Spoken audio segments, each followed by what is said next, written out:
El 9 de noviembre de 1989 se produjo la caída del Muro de Berlín, uno de los acontecimientos históricos más importantes del siglo XX. Aquella construcción había sido el símbolo durante décadas de la lucha entre las dos grandes superpotencias que se disputaban la hegemonía mundial en la Guerra Fría, es decir, Estados Unidos y la Unión Soviética. Entonces, si quieres conocer cómo fue exactamente este hecho que tuvo repercusiones planetarias, este programa es para ti. ¡Empezamos!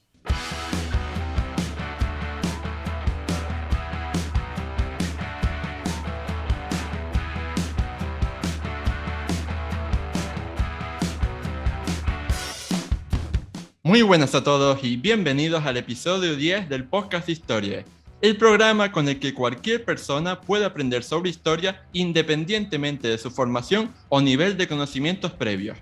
Soy Óscar Hernández, historiador y divulgador histórico.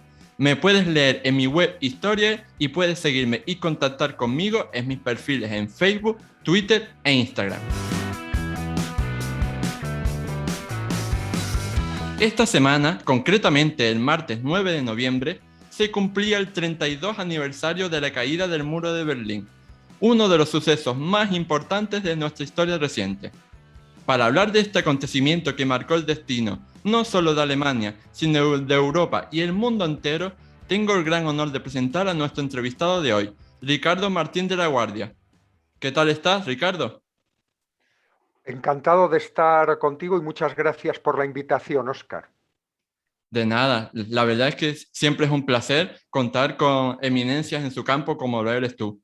Para los oyentes que todavía no te conozcan, tengo que decir que Ricardo Martín de la Guardia es catedrático de Historia Contemporánea de la Universidad de Valladolid, fue director de su Centro de Estudios Europeos, ha impartido cursos de especialización, de máster y de doctorado en distintas universidades europeas y latinoamericanas, ha participado en numerosos proyectos de investigación nacionales e internacionales sobre los temas de su especialidad y es autor, coautor o coordinador de una treintena de libros y varias decenas de artículos y capítulos.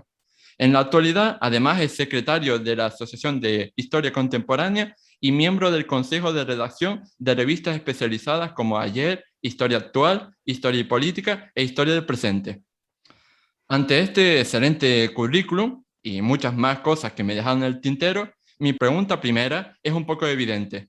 ¿Qué es lo que más te interesa de la historia contemporánea o de la historia de las relaciones internacionales? ¿Por qué en su momento te decidiste por esta especialidad?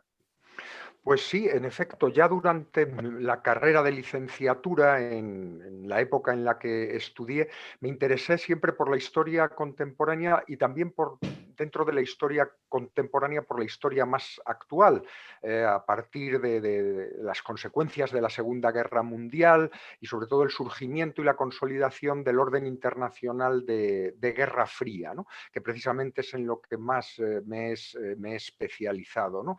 Y probablemente también al estudiar, además de historia, ciencias políticas y sociología, pues me pareció que esa combinación, bueno, servía muy bien, ¿no? De complemento para conocer pues los aspectos, los rasgos definitorios de este mundo actual, ¿no?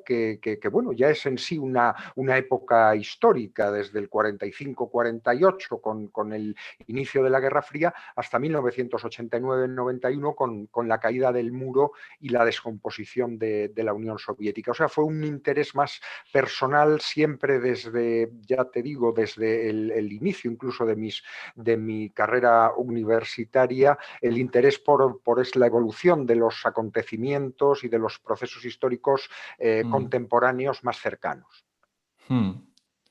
Pues bueno, ahora que te conocemos un poco más, vamos a ir entrando al tema que nos trae hoy aquí.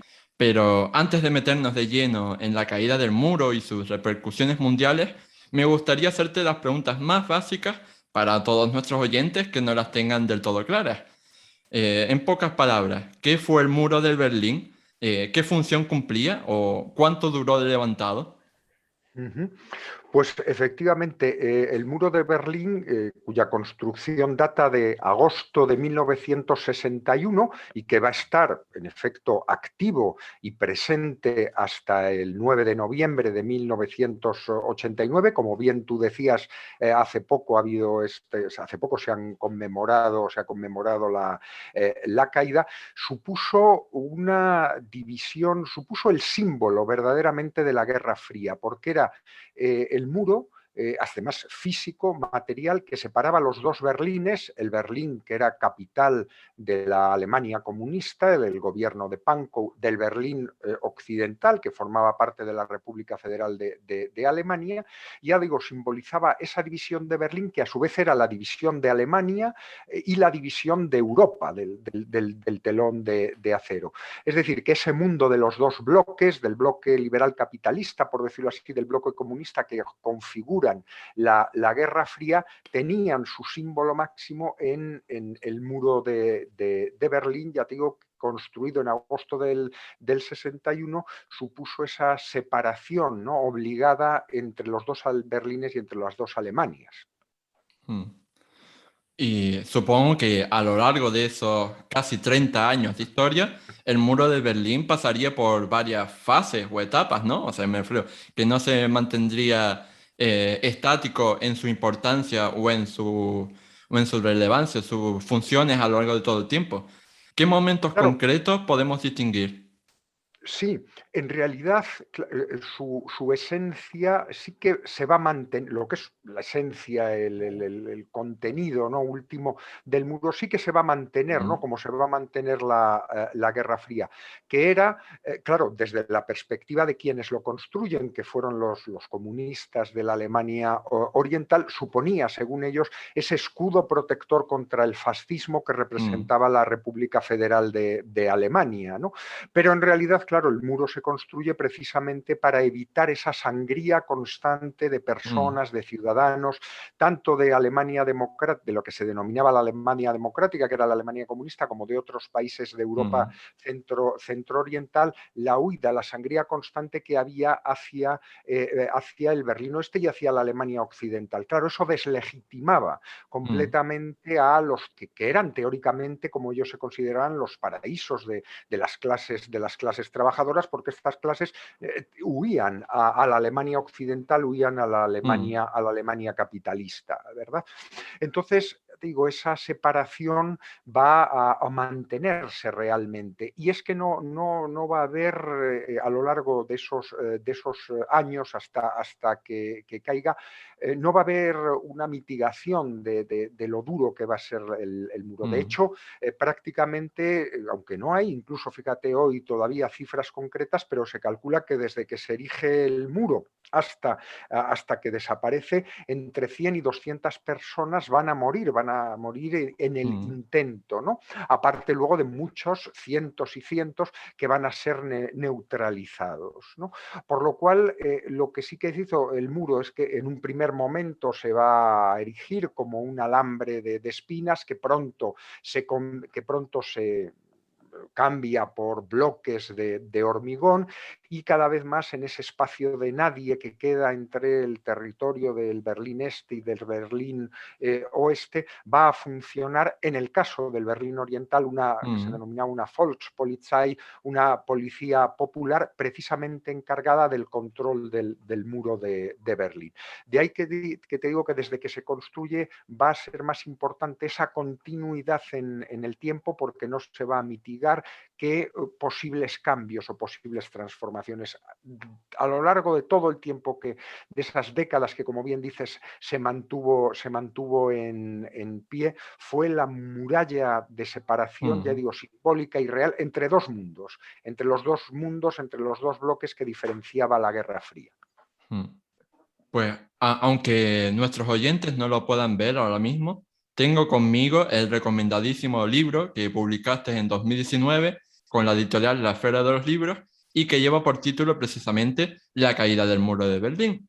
En Uh él, -huh. nada más empezar la introducción, pues me llamó la atención justamente lo que estabas comentando ahora, el hecho de que no hay una cifra exacta y aceptada por todos, ¿no?, sobre las personas que murieron mientras intentaban cruzar el muro a lo largo de sus 28 años de historia.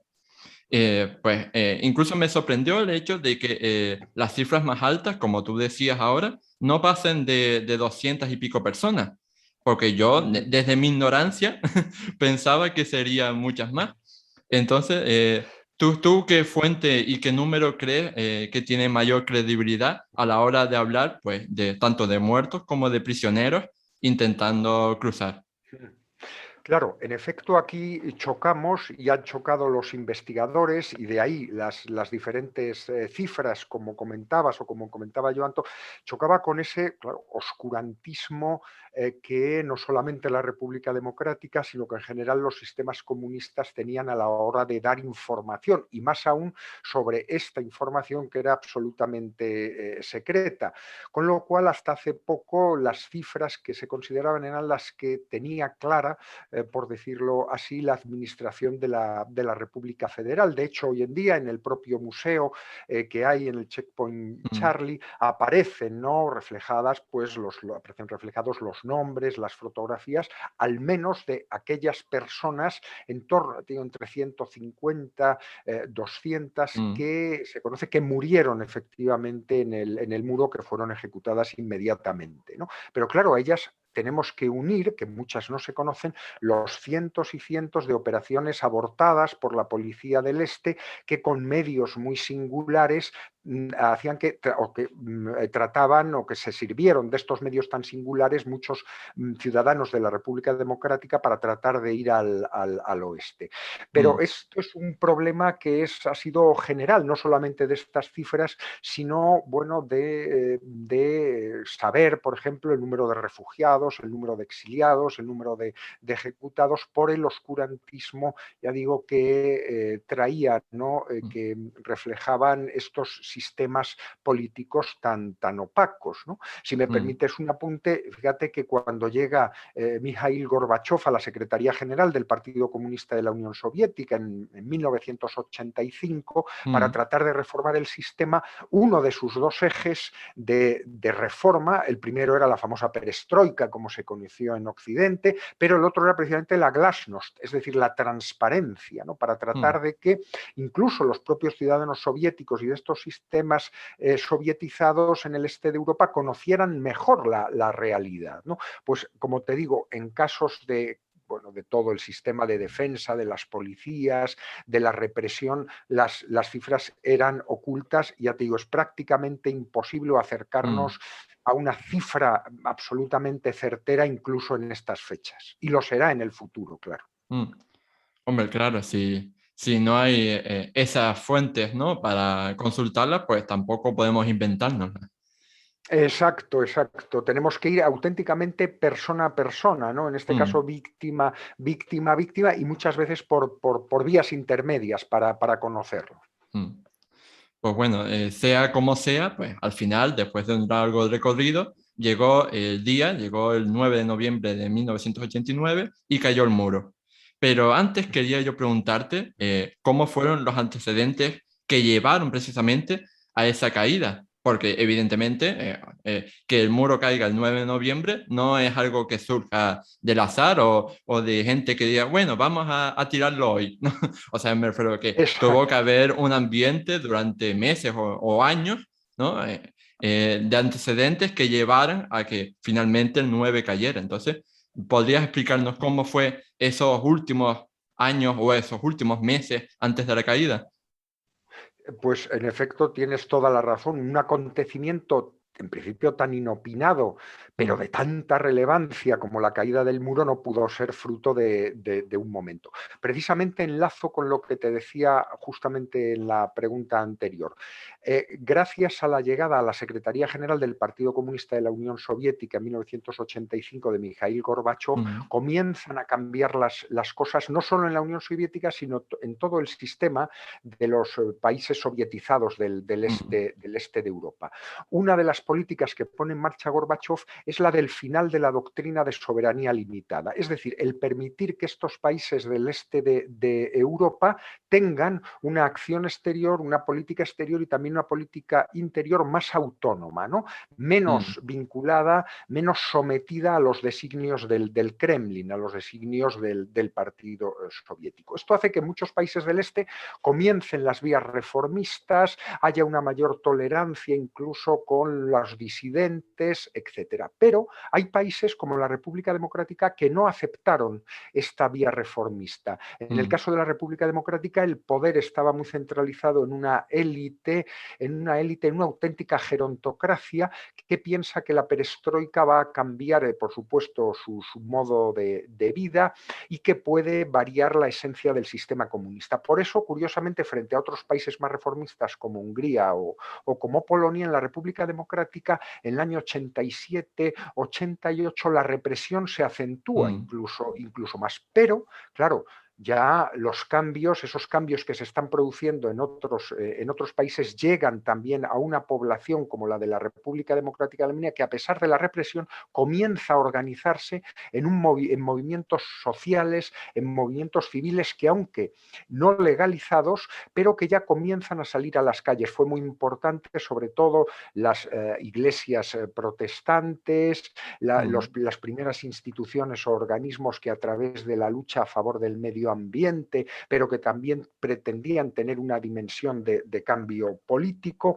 Y esto hace, digo, que sobre todo por avanzar, desde finales de 1988 y principios de 1999, a pesar de la represión, estos movimientos cívicos vayan a cobrar cada vez más importancia dentro de la República Democrática, se manifiesten, ya digo, a pesar de que mm, muchos son detenidos, y que el régimen cada vez más tenga menor apoyo por parte de la Unión Soviética. De hecho, los acontecimientos se precipitan ya en octubre de 1989, cuando, mm, claro, el régimen comunista, que iba a cumplir en ese momento 40 años y que iba a hacer grandes manifestaciones, tenía preparado a favor, bueno, pues frente a esas manifestaciones oficialistas, las manifestaciones en contra cada vez son más fuertes.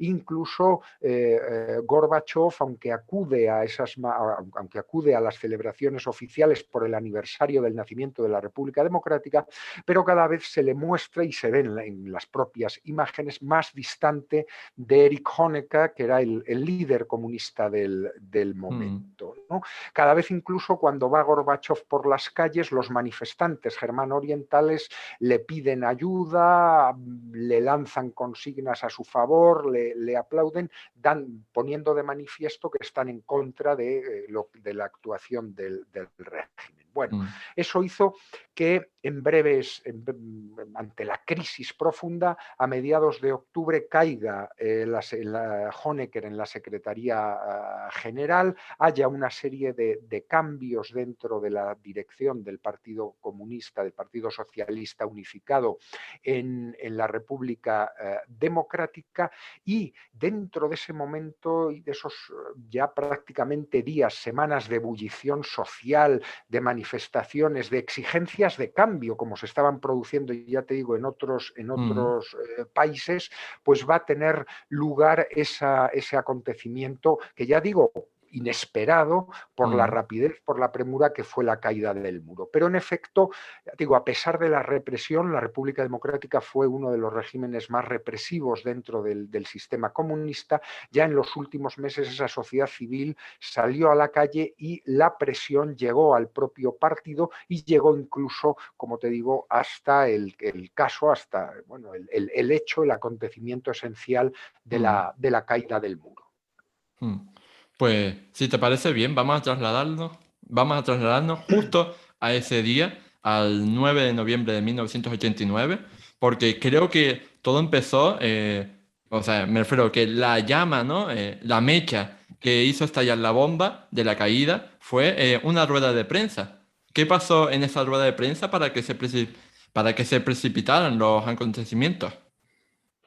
Pues efectivamente, muchas veces pensamos que todos los acontecimientos históricos, o por lo menos que los acontecimientos históricos más trascendentales están preparados, están determinados, pero no, a veces, bueno, suceden cosas absolutamente inesperadas y fruto de la precipitación del momento. En Mm, efecto, en esa famosa rueda de prensa, el que era ministro ministro, el que era, mejor dicho, perdón, portavoz de la Secretaría General del Partido Socialista Unificado, Günter Schabowski, era un hombre que había descansado muy poco, había venido de Moscú y prácticamente sin haber tenido contacto con los miembros del propio Comité Central, el Comité mm, Central del partido, que había estado reunido las horas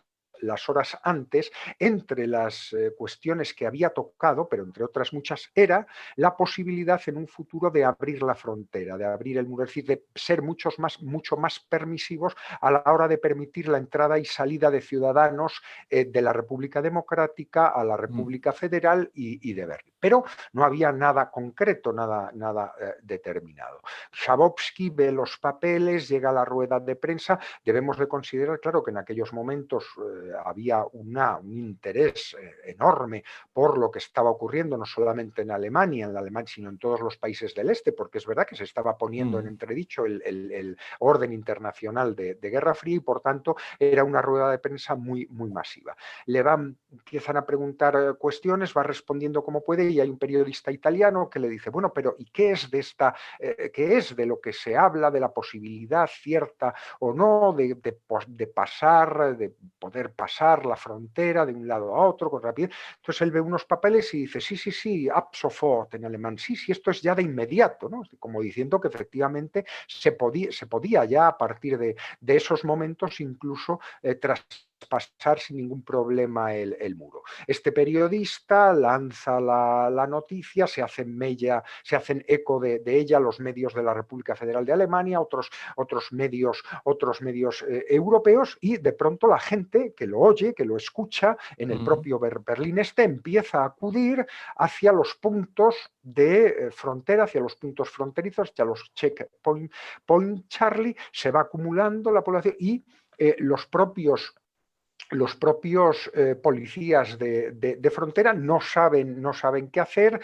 Los miembros del Comité Central y del Ministerio Interior se han retirado, algunos de los comandantes de puesto llaman al Ministerio para ver qué pasa, hasta que en uno de estos puestos, ya sin saber qué, pues se permite la salida, de pronto se abre esa puerta y ciudadanos de Berlín Este comienzan a pasar hacia Berlín Oeste, y esto ya pues crea, claro, una ebullición en las calles, y efectivamente de esa forma tan inopinada se abre un muro, las puertas de un muro, por decirlo así, que ya desde luego no se pudieron mm, volver a cerrar.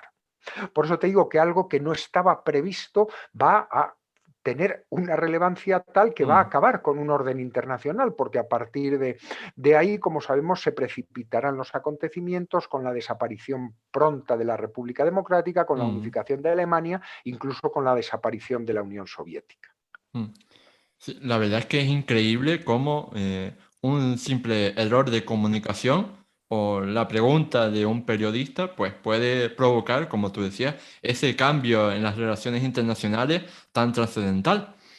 Exacto, Y, exacto. y sobre todo teniendo en cuenta pues, que estamos en una época, evidentemente, en la que no existía Internet, en la que no existía la prontitud que tenemos ahora mismo, ¿no? Para transmitir las noticias y evidentemente no existían redes sociales ni nada por el estilo. Entonces, pues sorprende la rapidez con la que se transmitió todo. Y por lo que he leído en tu obra, Eh, eh, también tuvo mucho que ver la televisión, ¿no? Claro, ahí sí que efectivamente, como muy bien dices, dices, Óscar, ante la inexistencia de tantos medios digitales como en la actualidad, las principales fuentes de información por la rapidez para el Mm, momento con la que informaron fueron las radios y las señales de las emisoras de televisión, ¿no? mm, Sobre todo en el caso del muro, las de la República Federal de Alemania, porque claro, muchas de ellas, a pesar de con dificultades, pero llegaban a la República Democrática y sobre todo mm. en el caso de Berlín. Entonces, claro, para un acontecimiento de este tipo, en efecto, la radio y la televisión fueron sin duda determinantes. Y yo me estaba preguntando ahora, porque hemos dicho que al final, pues, todo empezó por un error de comunicación entre esta especie de ministro y en la rueda de prensa. Y yo me pregunto, ¿cuál fue el papel que jugó los servicios de inteligencia de la República Democrática Alemana? O sea, ¿cómo vivió la Stasi, ¿no? Que se llamaba así, la Sí. Stasi aquel acontecimiento? ¿Cuál fue su postura oficial y cómo actuaron después en la práctica? Claro, ya en aquel momento, la Stasi, como sabemos, la policía secreta del Estado, junto con la Securitate en Rumanía, eran dos de los servicios secretos y de inteligencia más importantes del mundo comunista, ¿no?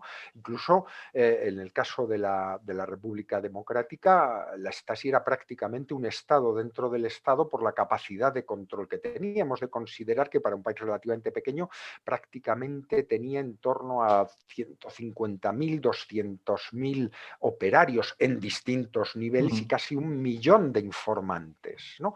Con lo cual, en efecto, por eso antes te comentaba que la represión que hubo previa a la caída del muro y sobre todo mm, hasta octubre estaba muy relacionada con el control que tenía la policía de seguridad del Estado. Pero claro, una vez que cae el muro, que se abren las fronteras, una parte relativamente importante bueno, una parte de esta policía secreta va a dejar de actuar. De hecho, hay que recordar que precisamente una vez que cae el muro, uno de los edificios, los días siguientes a donde acude con más, a donde acuden las manifestaciones de población, incluso asaltan, ¿no? mm, Asaltan el edificio, es el del Ministerio del Interior y el de la Stasi. De hecho, incluso se queman papeles, se queman oficinas por claro, ese odio, ¿no? Que una parte importante de la población tenía a la actividad represiva de esta policía. De hecho, es muy importante toda esa documentación que pasó primero a formar parte de lo que se denominó el informe Gauck, que pasó a la presidencia de la República, precisamente porque, bueno, eran más de 100 kilómetros de documentación lineal en donde se demostraba esa capacidad de influencia, esa capacidad de mm. control, esa capacidad de espionaje de la policía secreta del Estado. Pero claro, ya digo, ya la caída del muro ya no va a poder hacer nada. Su actividad represiva fundamental había sido, claro, en los meses y en los años anteriores. Mm. Pues bien, después de la caída del muro, después de ese 9 de noviembre de 1989, pasó cerca de un año antes de que las dos Alemanias se unificaran en un solo país. Entonces, la pregunta sería ahora, ¿cómo fueron, ¿no? esos meses cruciales que pasaron entre los dos acontecimientos? Claro, en efecto, fueron unos meses, bueno, lo que podemos decir de una auténtica aceleración histórica, ¿no? Por la Mm, intensidad de los acontecimientos. Porque en principio, muchos de estos movimientos sociales y cívicos que se habían manifestado en contra del gobierno comunista pretendían, ¿no? En un principio mantener dos estados, mantener dos repúblicas. Pero inevitablemente en esos, desde el comienzo, desde la caída del muro, las manifestaciones siguientes ya muestran como una parte importante de la población germano-oriental a lo que aspira es a la unidad. En alemán las manifestaciones pasaban, decía de aquello de Wir sind das Volk, wir sind ein Volk, ¿no? Primero decían somos el pueblo, en el sentido de que pues, somos el pueblo y estamos en contra del gobierno comunista, y pronto van a pasar a somos un pueblo, ¿no? Aspirando a pues esa idea, como te digo, a esa idea ya cada vez más unitaria, porque de parte del gobierno germano occidental, con los cristianodemócratas de Helmut Kohl, estos van a ser siempre partidarios desde un primer momento de afianzar las relaciones y de iniciar una vía unitiva. Es verdad que los socialdemócratas en principio pensaban que esa vía, el Partido Socialdemócrata, esa vía, la unidad debía ir más lenta, pero también pronto se van a ver superados por los acontecimientos y van a apoyar esa unidad, ¿no? De hecho, en cuanto cae el muro, pronto, en diciembre, ya queda abolido el principio constitucional que atribuía al partido único la dirección de la sociedad. Muy pocos días después ya dimite en pleno el comité central y se pasa poco a poco, no poco a poco, rápidamente a un inicio de transición rápida para acabar con ese sistema de partido único, ¿no? Hasta el punto de que, bueno, se van rápidamente a través de un gobierno provisional a convocar elecciones para marzo del año siguiente en el territorio de la República Democrática, y en esas elecciones casi con el 50% vencen los cristianodemócratas. Es decir, el Partido Cristianodemócrata, los liberales, etcétera, vencen aquellos partidarios de la unidad rápida, ¿verdad?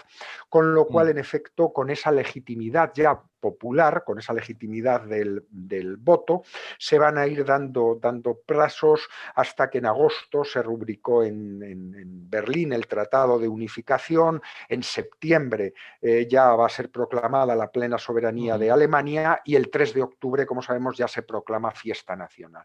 Es decir, yo creo que tú, como también historiador, conoces, y antes hacía mención a esa aceleración de los acontecimientos, pues efectivamente yo creo que ese año es un año auténticamente frenético, porque de estar parecía perfectamente definida y tajantemente diferenciadas las dos Alemanias y los dos Berlines, se pasa en un espacio de tiempo brevísimo a una unidad efectiva, ¿no? Algo que parecía absolutamente impensable pocos meses o pocos años antes.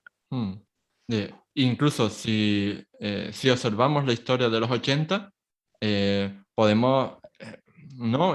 Fijarnos en que uno no puede evitar preguntarse hasta qué punto algunos sucesos inesperados fueron importantes para llegar a ese punto, a esa caída del muro de Berlín y a esa desintegración de la URSS.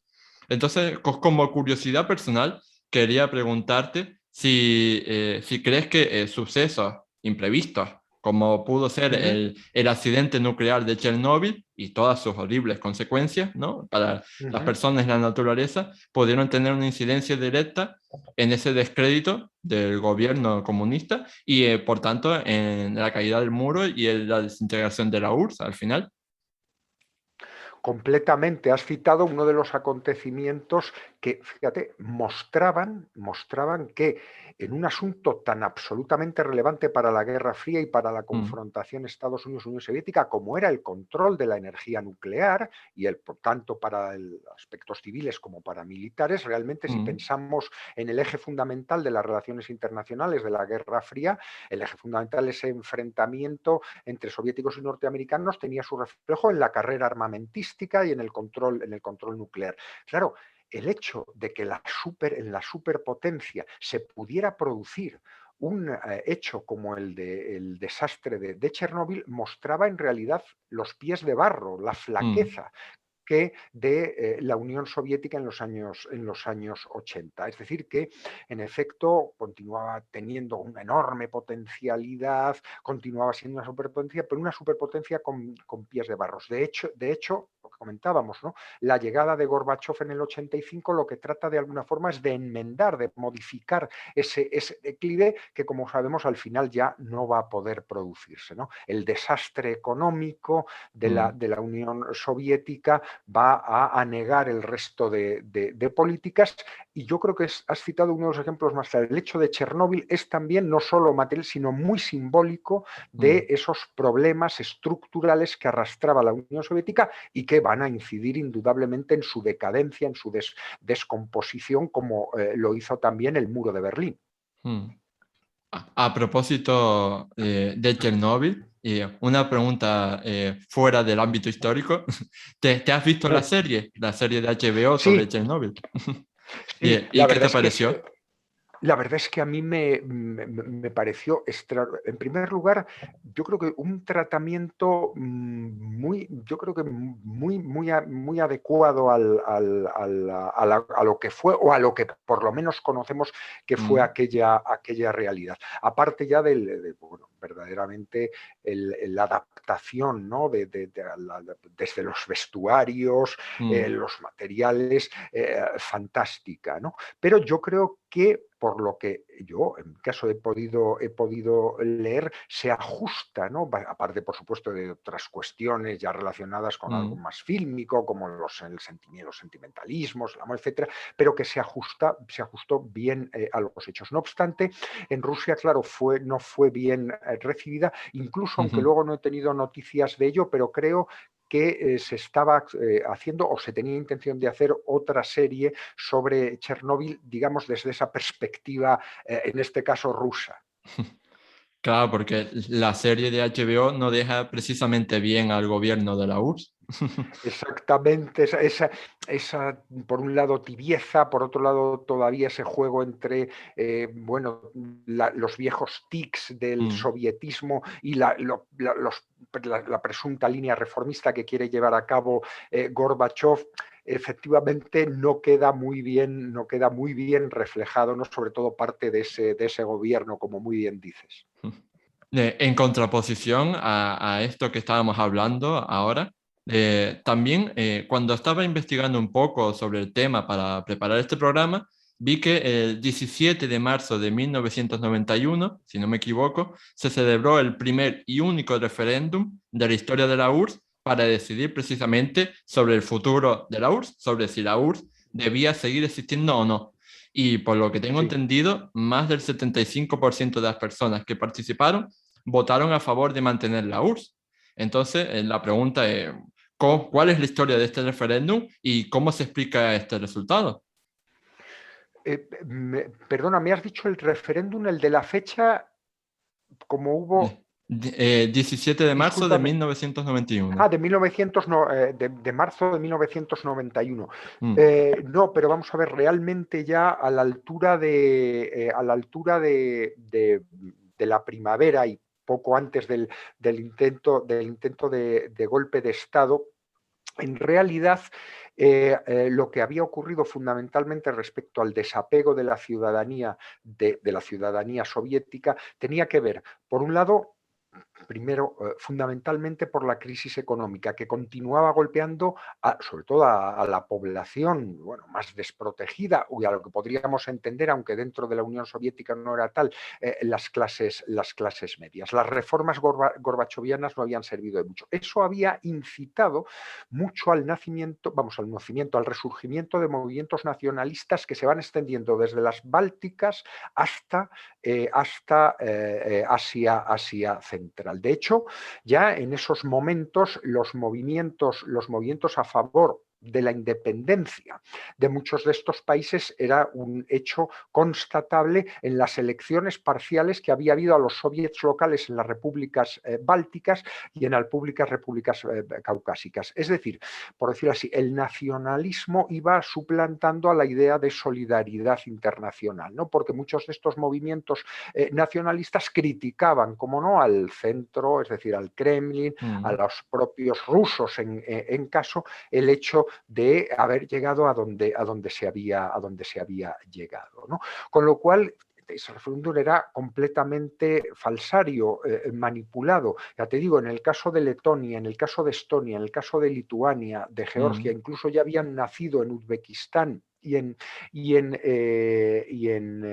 perdón, en Uzbekistán y en Tayikistán, movimientos nacionalistas que cada vez se van haciendo más fuertes. Incluso los propios líderes comunistas locales, ahí está el caso en Bielorrusia, que hoy sigue Lukashenko, del Partido Comunista se pasan a adoptar esta línea o estas líneas nacionalistas para salvar el poder. Realmente, como había ocurrido en Yugoslavia, esa ciudadanía soviética, ese homo sovieticus del que había hablado Brezhnev, no existía, ¿no? Finalmente, con la crisis económica y la crisis social, lo que resurgió con fuerza en muy poco tiempo es el movimiento nacionalista que impidió el mantenimiento de la URSS, ¿no? Y que de hecho facilitó el hecho de las independencias de las repúblicas federadas sin que nadie, o sin que hubiera un movimiento fuerte que tratara de reivindicar la unidad de acción. De hecho, la Comunidad de Estados Independientes, la CEI, que a instancias de Gorbachev primero y luego de Yeltsin se trata de mantener, para mantener lazos de unión entre esas antiguas repúblicas, en realidad va a tener poca fuerza y fundamentalmente una fuerza comercial, Mm, económica. Realmente no había en ese sentido una ciudadanía soviética y a los hechos nos remitimos. mm. En otro orden de cosas, hablando de las repercusiones que tuvo esta caída del muro de Berlín, quería preguntarte, porque hasta ahora hemos hablado fundamentalmente de Alemania y de la URSS, pero yo quería preguntarte ahora, yéndonos al otro lado del Atlántico, ¿cómo afectó esta caída del muro de Berlín a Estados Unidos? Y también, secundariamente, cómo afectó a las otras potencias aliadas como Reino Unido o Francia. Claro, fue fundamental para, en primer lugar, para Estados Unidos, porque la crisis profunda de la Unión Soviética y su descomposición, lo que nos ofreció, lo que ofreció en aquel panorama internacional, es que la Guerra Fría acababa con la descomposición de un sistema y el triunfo, en principio global, internacional, del liberalismo capitalista en un sentido amplio, representado por Estados Unidos, ¿no? Estados Unidos y los aliados occidentales desde un primer momento fomentaron los cambios, las transformaciones que se estaban ocurriendo tanto en la Unión Soviética como en los países del este, porque suponían su victoria en realidad, ¿no? No olvidemos que estábamos en un sistema de guerra fría que en buena Mm, medida su final debe, en principio, aunque no se preveía que fuera ni mucho menos tan rápido como fue, pero el final tenía que pasar inevitablemente en un sistema tan polarizado por la caída de uno u otro sistema, de tal forma que la crisis profunda del sistema socialista y su descomposición sirvió para que en esa inmediata posguerra fría los Estados Unidos se convirtieran de superpotencia en hiperpotencia, ¿no? Y pareciera que la extensión ya universal del liberalismo, del capitalismo iba a ser un hecho. Como conocemos, no. El orden internacional posterior es muy diferente. Pero lo que sí es que, claro, en aquellos momentos fue una gran victoria, un gran éxito para ese sistema liberal capitalista que había estado en confrontación permanente con el sistema comunista, mm, ¿no? Y de ahí ya también Estados Unidos y los países occidentales se sintieran de alguna forma obligados a ayudar económica, política, materialmente a las transiciones en estos países del este, incluso en el caso de los países europeos, a que los antiguos países sovietizados se incorporasen rápidamente a la Unión Europea. mm. Y concretamente a nuestro país, a España, ¿cómo crees que la caída del muro de Berlín afectó a España?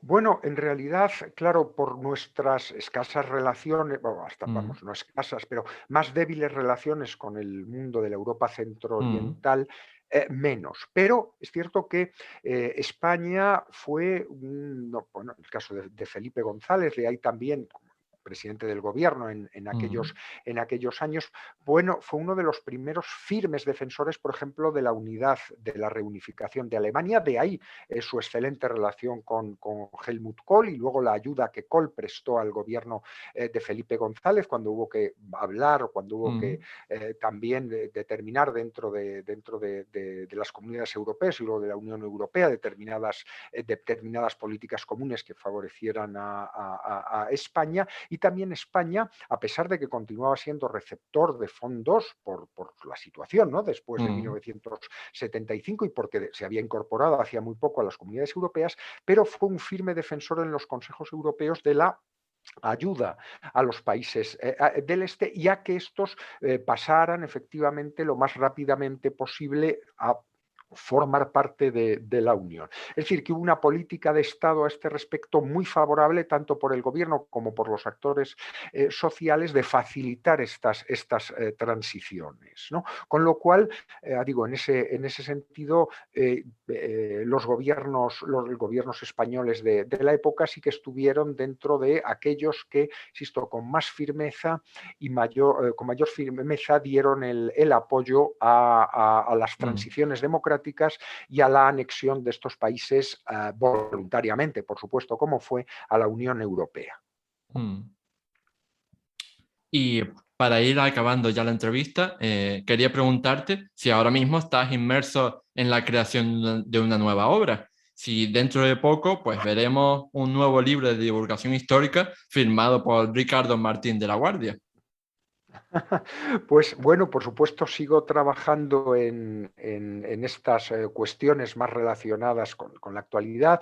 Hace poco he publicado algunos artículos relacionados precisamente con el movimiento europeo, tanto en Alemania como en el resto de Europa, y estoy ahora sí muy interesado también con precisamente estudiando los exiliados de estos países comunistas que tienen que salir en determinados momentos, tienen que huir de estos países en los años 50, 60 y 70 y que crean en París, en Londres, grupos, foros favorables al europeísmo, ¿no? a la integración europea.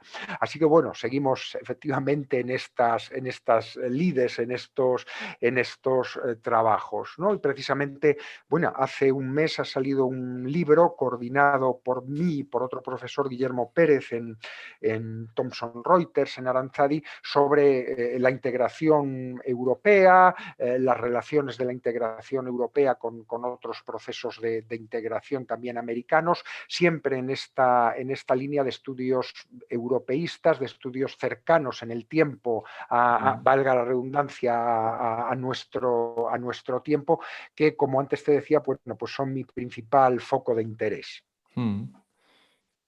Y bueno, ya para terminar, ahora sí que sí, una última pregunta. ¿Tienes algún perfil en las redes sociales donde podamos seguir tu actividad profesional? Uy, pues fíjate, en eso, Óscar, la verdad es que soy un desastre, porque no tengo ninguna red. Lo único, sí que es verdad que como soy desde hace 2 años catedrático Jean Monnet, que es una cátedra que concede la Comisión Europea, pues sí que si entráis simplemente con poner cátedra Jean Monnet Valladolid o cátedra de Ricardo Martín, bueno, pues ahí aparecen las cuestiones, pues los libros, las publicaciones, los encuentros que organizo relacionados fundamentalmente con este hecho. Y en el Instituto de Estudios Europeos, también Instituto de Estudios Europeos, Universidad de Valladolid, que con ponerlo en Google sale tanto este como la cátedra, pues se pueden ver o podéis ver pues algunas de las actividades que llevo a cabo. Pues dicho queda. Ricardo Martín de la Guardia, muchísimas gracias por todo. La verdad es que ha sido un placer maravilloso que hayas estado aquí en el programa de historia para darnos a conocer este pedacito de historia contemporánea que, a pesar de su enorme trascendencia, no creo que sea lo suficientemente conocido por el gran público. Pues Óscar, de verdad, y créeme, para mí ha sido un enorme placer. Ha habido, no este año, sino sobre todo hace un año, pues tuve muchas entrevistas, claro, con motivo del aniversario, pero desde luego no recuerdo una con tanta profundidad como esta. Así que gracias y sinceramente enhorabuena por tu interés por el libro y por el tema. Gracias. Muchas gracias a usted. Y bueno, pues hasta aquí el programa 10 de Historia. Espero que este pequeño aporte te haya servido para conocer un poco más a fondo uno de los acontecimientos históricos más importantes de finales del siglo XX.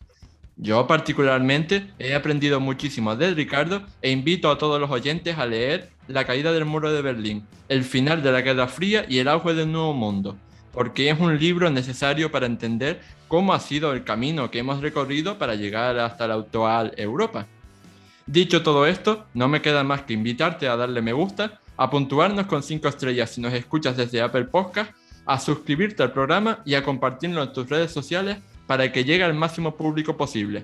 Nos vemos en el próximo programa de Historia. ¡Hasta luego!